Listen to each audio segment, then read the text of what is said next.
Hey, yo, this is the one and only Positive K, and you're listening to the Breeze Shooters podcast. And remember this, legends of an era always stick together. Ow! My man. What's up, everybody? Welcome back to the Breeze Shooters podcast show today. I'm your host, Lou. I'm riding solo today, but I'm really delighted to have no other than legendary rapper Positive K in the house. And with that being said, let me bring him in. My man. What's up, Pos?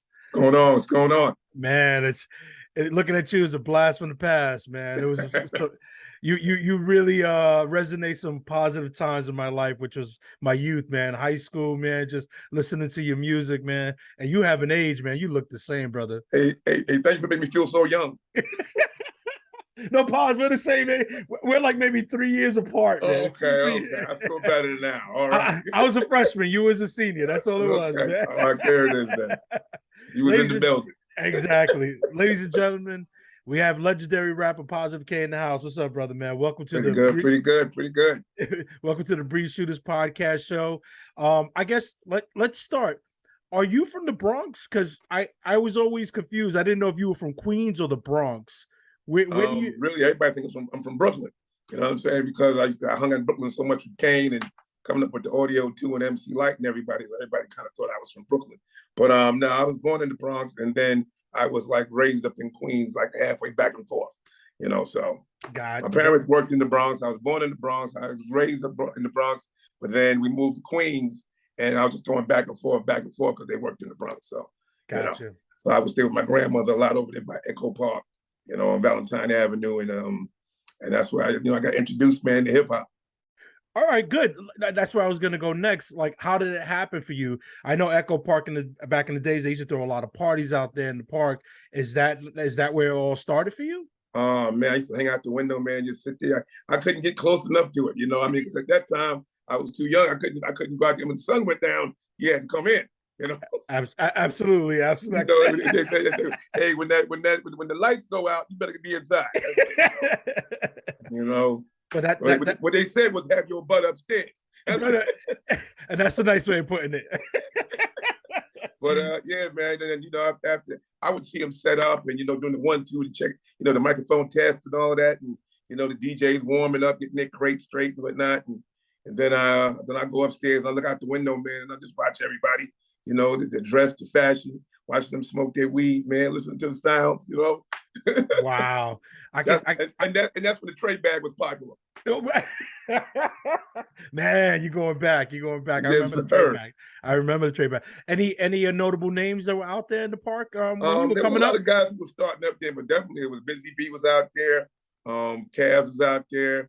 They had a DJ back then called DJ Sinbad. They had a lot of crews that were coming up. They had a crew. I remember the name was the Flintstone crew. They used to go yabba dabba do. We the Flintstone crew, and I was like, well, it was a whole bunch of groups up there, man. Fantastic, Romantic, Cold Crush, Treacherous 3. I mean, you name it, they was coming through there, man, and you heard it. You know what I'm saying? Wow. I mean, it was like that's when it was like. I mean, it was raw. It was there. It was like you heard that sound was incredible. Yeah, listen, man, you just named some legendary names, which is funny because it kind of brings me to the current hot topic now. I think it started with Busta and Fat Joe. They were talking about Puerto Ricans' contribution to the hip hop culture, and it seems like you were kind of not there at the beginning, but close enough. What do you recollect of Puerto Ricans' contribution to the hip hop game back in your day? Most definitely, man. I remember Crazy Legs and everybody. My boy Brim, who does was one of the graffiti artists back then, who still works. I remember Charlie chasing them dudes. Charlie Chase never leaving the girls alone. What's my man from the Jazzy Five, Ruben? You know what I'm saying? I mean, there was a lot of people, man. Prince Whip. Man. I mean, it's so crazy when you're young coming up, man. Everybody was in the hood. Everybody was from the ghetto. It wasn't a black and a Puerto Rican thing. It was just like we were just all together. Yeah. I was like, that's my light-skinned cousin. That's all, we never really knew the difference, you know what I'm saying? Because we was just, everybody was homies, that was it. Yeah. And it was kind of funny because I'm hearing this like kind of take place. And I was like, man, why are you guys taking away something special? they were the common ground that everybody was poor, but they had this one thing, this common thing that they could all attach to that made them feel good and connected. And it's like, you know, people, I guess, fast forward, they're trying to change, revise history like a lot of people do. But, you Well, I know, mean, I think everybody just wants to say, hey, you know, we were there too. You know what I'm saying? But like I said, it wasn't separation. It wasn't like, hey, you know, well, you know, black people created hip hop. You know, you know, it was like, it was more or less, it was the Bronx. You know what I'm saying? Or, you know, and it was one area against another area, this section against this section. You know what I'm saying? But it was never, you know, it was never a racial thing when it came to hip hop. You know, I never experienced that. You know, and I knew Joe coming up from Africa to Jazzy J. Joe came in. That was just Joe. That was Joe. You know, what I'm saying? It wasn't Puerto Rican Joe. Or, you know, I was that's Joe. That's Joe the rapper. Joe. Yeah. You know, yeah. What time your session ended? You know, that's what we do. And everybody was sticking and staying around and see if they could hear a little music, hear a little bit. Everybody knew what they working on and whatnot. Yo, Joe, that's your hot. Joe, it's hot. Yo, man, appreciate it. You know, and that's how it was. I mean, it was never a separation, man. You know. Absolutely. Hey, pause, man. Your style was so influential for me, and when, like I said, when I came up, because I didn't have game. So with hearing you do your music, it felt like you was like that cool uncle telling me, "Now this is how you got to school them. Oh, this is how you got to talk to them. This is how you when you go to school tomorrow, you better talk to her like this." You know. Yo, and we were listening to you on the way to school. Like, what is he saying now? And it was just, who was your influence? Like, who gave you that game? Because you had swag, man. I mean, your swag was like on 1,000. I come from a home of wayward players. Now, listen, man. You know, like I said, I tell you about how I made the songs is because I always wanted to be like Marvin Gaye, man. Marvin Gaye that's my number one idol right there. I idolized that guy. Yeah. You know. So I looked at Marvin's career and I was like, you know, all his stuff he did, a lot of his big things that was more notable was all duets. You know what I'm saying? He did songs with Tammy Terrell. He did duets with Diana Ross, Dionne Warwick. You know what I'm saying? So I was like, I said, no rapper's ever done that. You know, I said, I said, you know what? Then I'm sitting there, I'm like, well, MC Lyte is right here. You know, I mean, why not? You know, so, and me and Lyte were real tight at that time. And I was like, you know, let me go for it.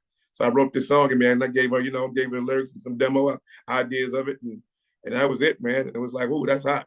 So, you know, the rest was history. That was the mothership right there that set the whole thing off. Man, that was a really good call. Let me ask you though, Lyte at the time, she held her own, man. She was really good. Was it like something where you kind of had to like, well, let me make sure I bring my A game because I don't want to be outshined, or you know, how was it when you approached that situation there with Lyte, you know, connecting with her and rhyming with her? Well, I was the guy, you know, I really came over the first part of the beginning as a writer. You know what I'm saying?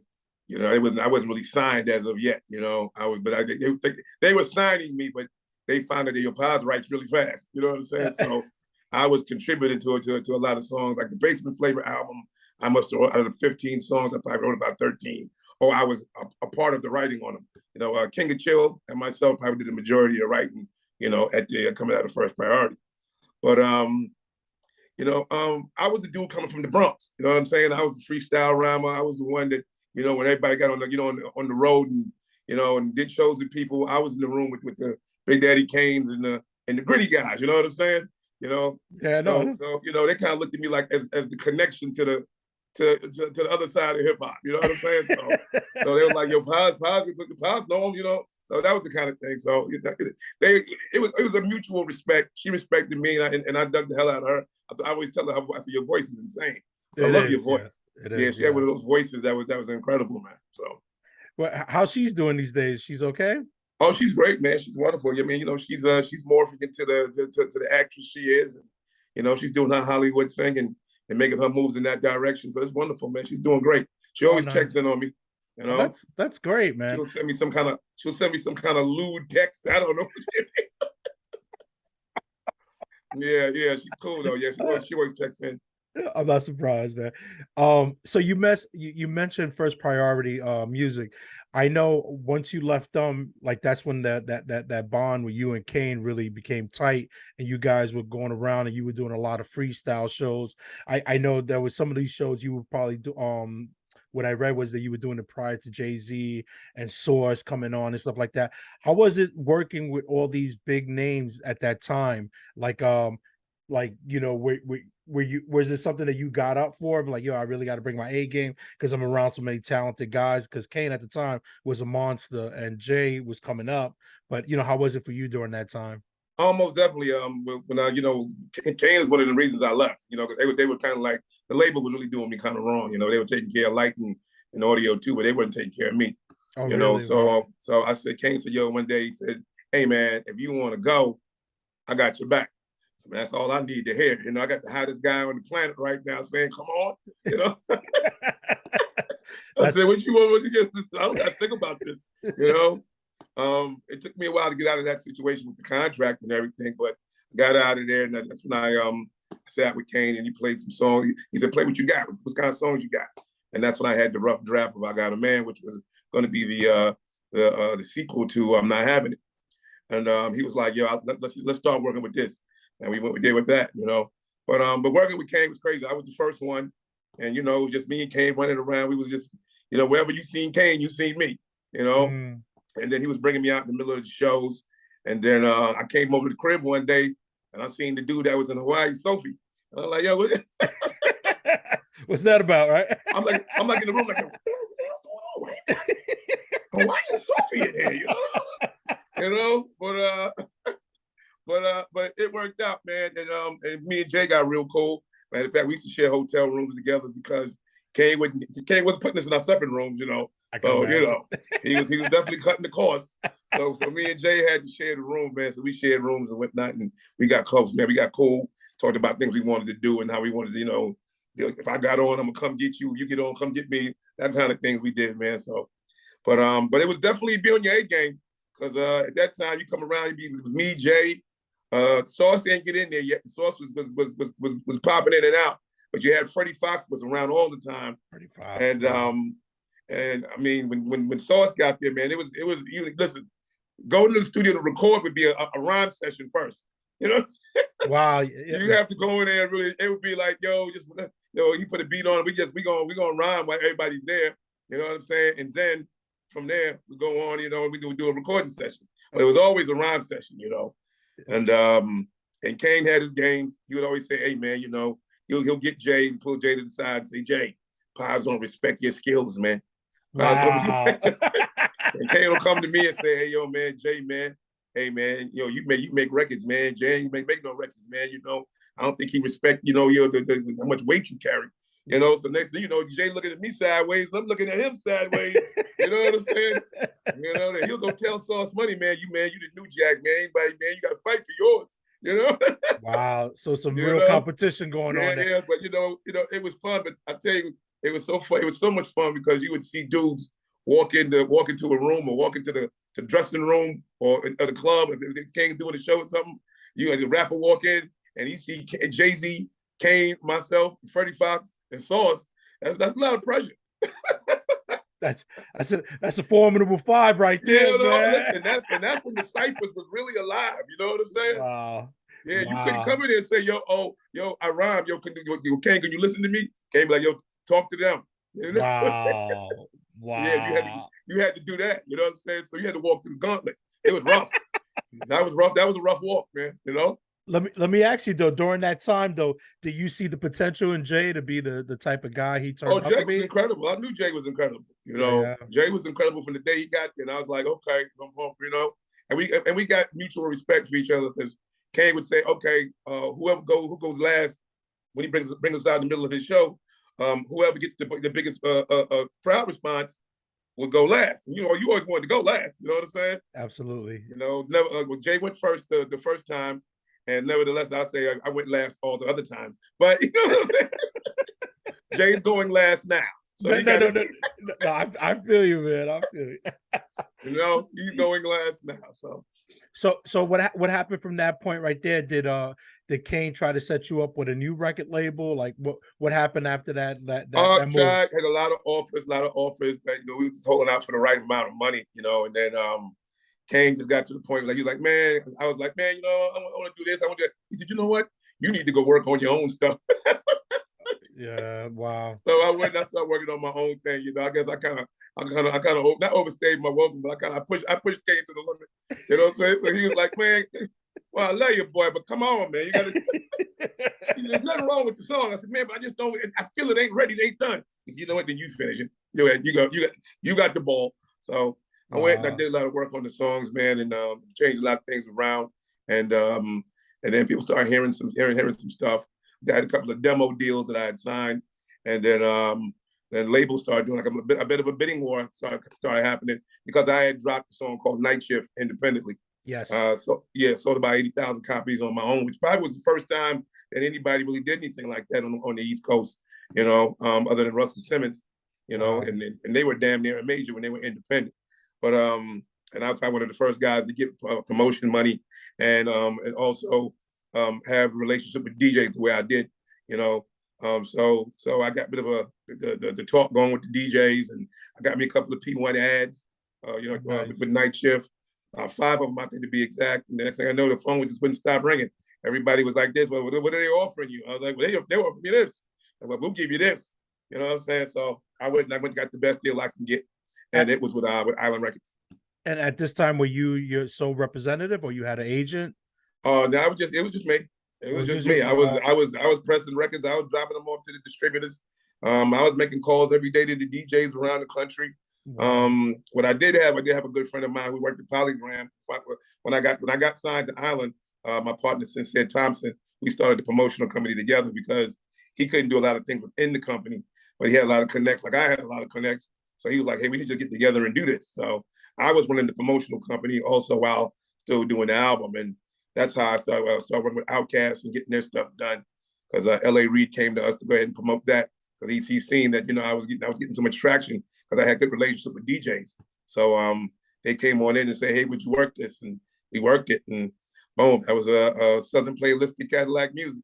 Wow, look at that! Wow. Yeah. You had mentioned rumors earlier.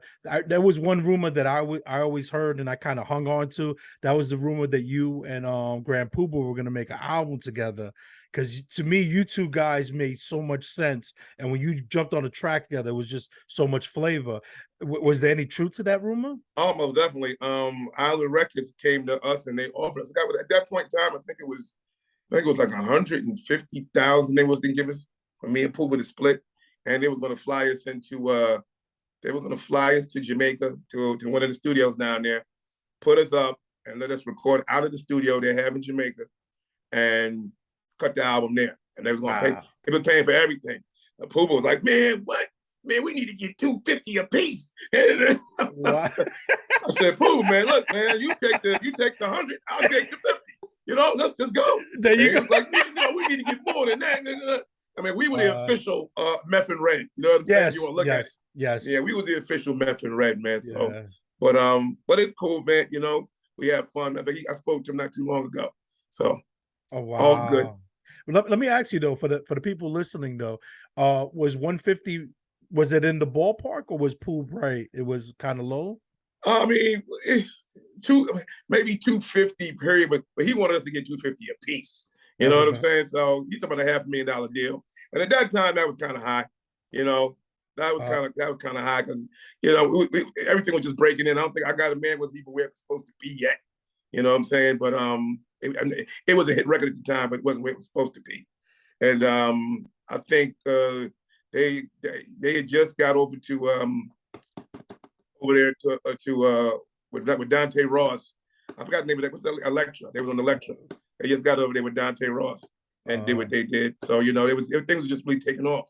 Gotcha. But I was down more to do it. But Puba was like, "Man, we need more money than that. We need more money than that." So I was like, "Man, okay, whatever you say." I think you guys would have cleaned up on the back end because that would have been a classic. Definitely cleaned up on the back end. Yes. So I Got a Man. You referenced it, but it did make it to the top 14 on the Billboard 100. Was it like a slow build?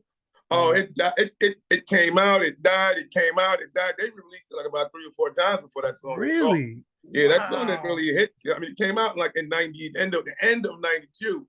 It didn't really click until about a year later. Wow. Because the song was dead. I mean, Black Radio didn't want to mess with the record, and it was done. It was finished, and the song got sparked because Polygram. Which was Alan was going through Polygram. Polygram had got a new radio person, and they were like, you know what? I'm going to service the record again, but to pop radio. Okay. So they serviced the record to pop radio, and it just took off like a firecracker. I mean, it took off like a rocket, man, and it just made all the noise in the world.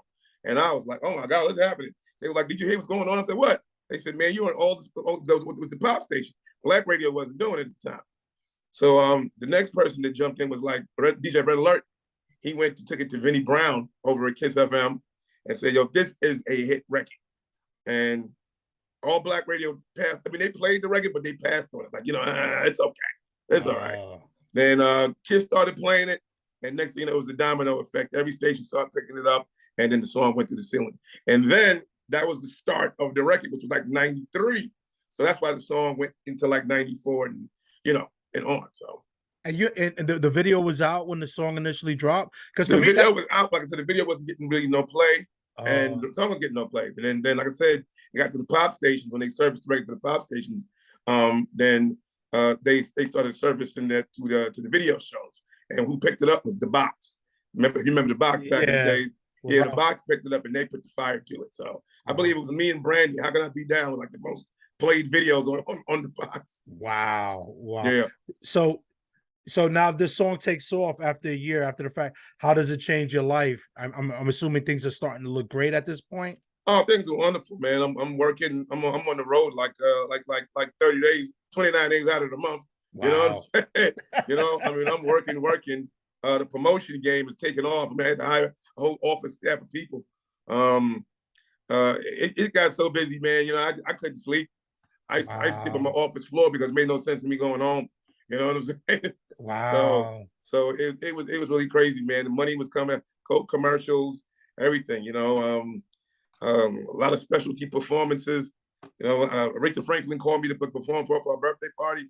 Wow. So that's crazy. Man. Yeah. I mean, it was just going crazy. I did the Madison Square Garden. Kane brought me out, and it was just incredible, man. I mean, it was like it's everything you hoped for. That was it, and some.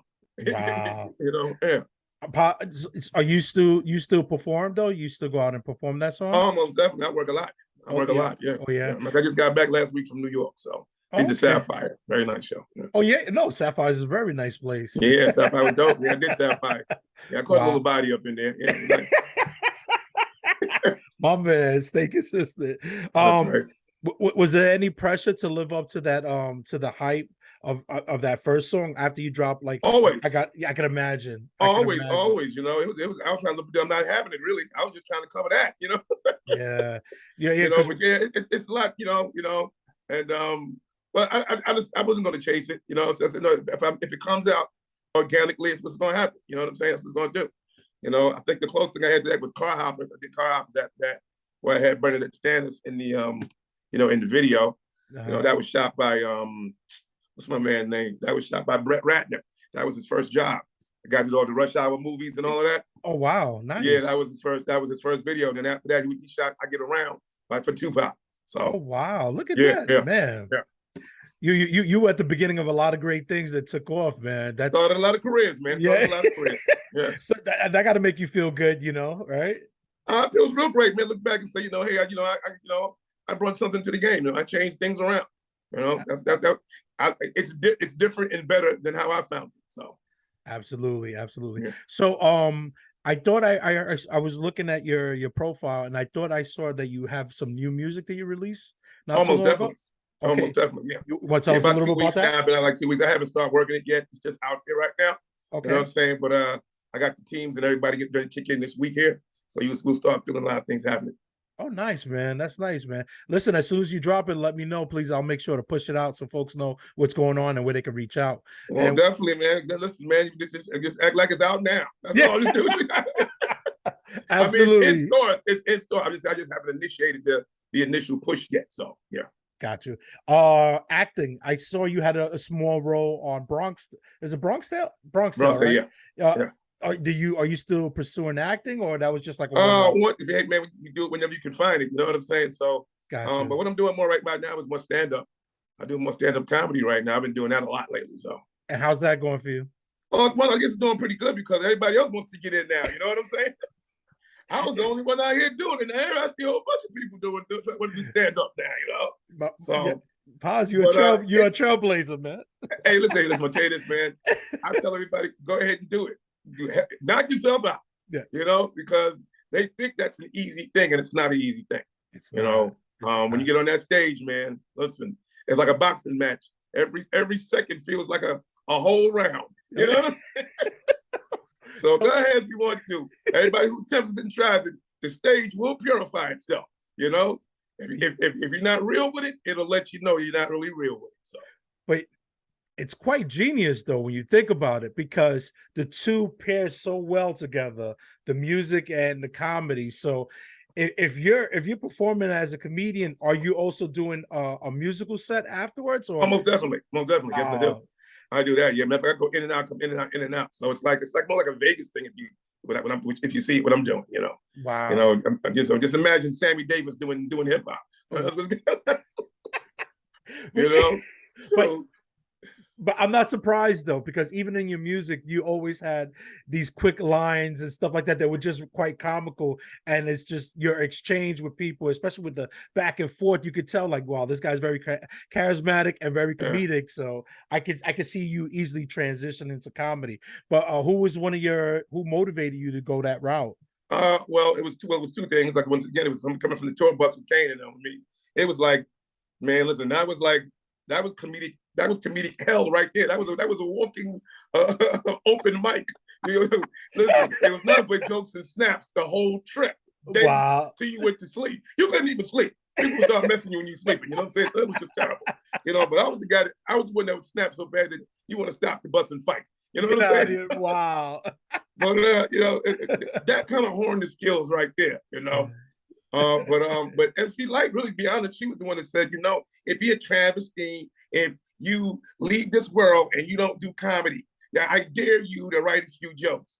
So, you know, I was like, you know, I just played around with that. I wrote some jokes, and then it might have been, she said, do like 2 minutes, and I wrote maybe like 5 or 10 or something. I had an idea. When I started, I couldn't stop, and then she's like, now I dare you to go on stage and do it.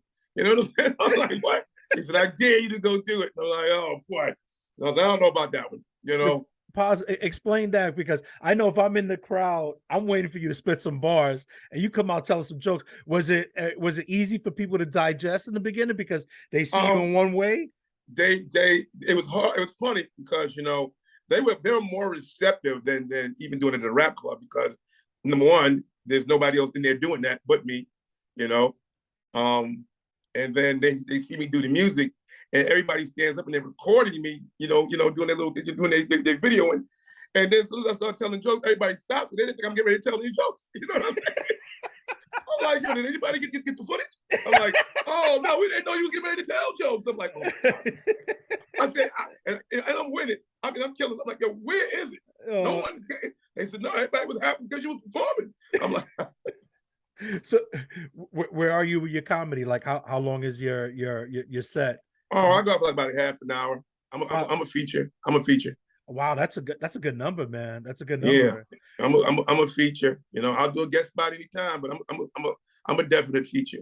I've been moving around, did a lot of traveling with it, man. Did a lot of big rooms, punchlines. Been up in Grand Rapids, Detroit. I've been around, man. I've done a lot. You know what I'm saying? I did something in New York recently with my man Mickey Benson, Art of Comedy. You know, rock with them. I rock with a lot of well-known comedians, man. You know, I'm in the circuit. I'm in the pit. You know what I'm saying? So I'm not one of the guys saying, "Hey, man, I'm Positive K. Let me get on in front of him." I'm in the pit like any other comedian, man, and that gets you a lot of respect. You know what I'm saying? You're not trying to cut the line and get special preferential treatment. You know, so you sit there and you respect the process and the craft. You know, other comedians give you your peas, man, and that means a lot in the comic world. You know, it really does. That means a lot. It really does. They're real serious about their craft, and you're right. They don't want nobody skipping the line. Most definitely, no. Is your goal to eventually get like a special, to do a special? Oh, most definitely. You know, well, my show I do now is called the Positive K Comedy Experience. That's what I usually do. I bring out like about 4 comedians with me, plus what I do. So it's a long night when you come to a Positive K show, nice. You know, comedy show. But definitely, man, I definitely want the special. But I still got the work to do. I'm gonna chop it up, man, and do what needs to be done. It's gonna be all right. No, absolutely. Hey, listen, pause, man. If anybody could pull it off, I'm looking at you. You still got that golden smile, man. Nothing's changed, man. For me, it's 1988 all over again. It's just I'm holding on, man. I'm holding on, man. I'm really glad that you're still flourishing. Hey, I tell everybody, man. Look, I said I get this weight because I eat protein bars and drink good liquor.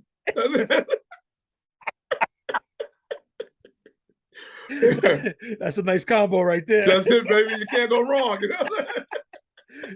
Yo, pause. We got like about 5 minutes left. Tell the folks where they could reach out to you. What projects you're working on. Just please take this moment to plug whatever you got going on. Oh yeah, man. Reach out to me at +K_.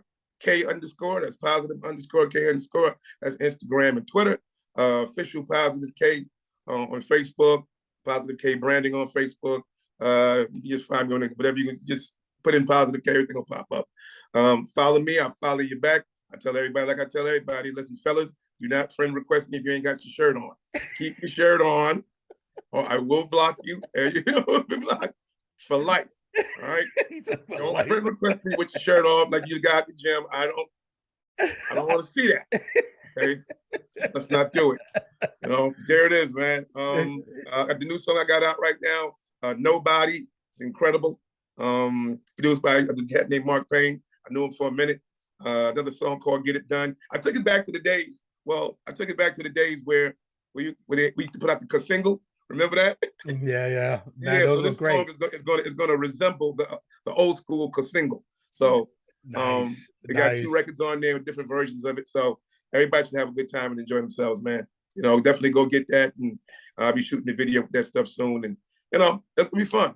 That's dope, man. Hey, pause real quick. I'm gonna put you on the spot here. Tell me a funny story. One of the funniest stories being on that tour bus. Well, I'll tell you the funny story. Well, the bottom line was, on the tour bus, it was a little raunchy for that one, but let me give you a better story. I'll give you better than the tour bus. Performing for Aretha Franklin. Wow. I'm out there, right? And the rumor was supposed to be that she liked me. You know what I'm saying? That's why I was there performing. So on the show was myself, the Duke Ellington Band, Sarah Dash, and Bobby Womack. Right? Okay. So I'm in there, and I'm hanging out with Bobby Womack. Honestly, I'm getting drunk with Bobby Womack. Me and him is getting drunk. We getting drunk. So he's telling me, man, you better go over there and talk to Aretha, man. I said, man, I'm disrespectful. He said, man, look around. He said, which one of these people here ain't supposed to be here? I said, man, I ain't bring no gift or nothing. He said, you are the gift. Wow. So I'm laughing, right?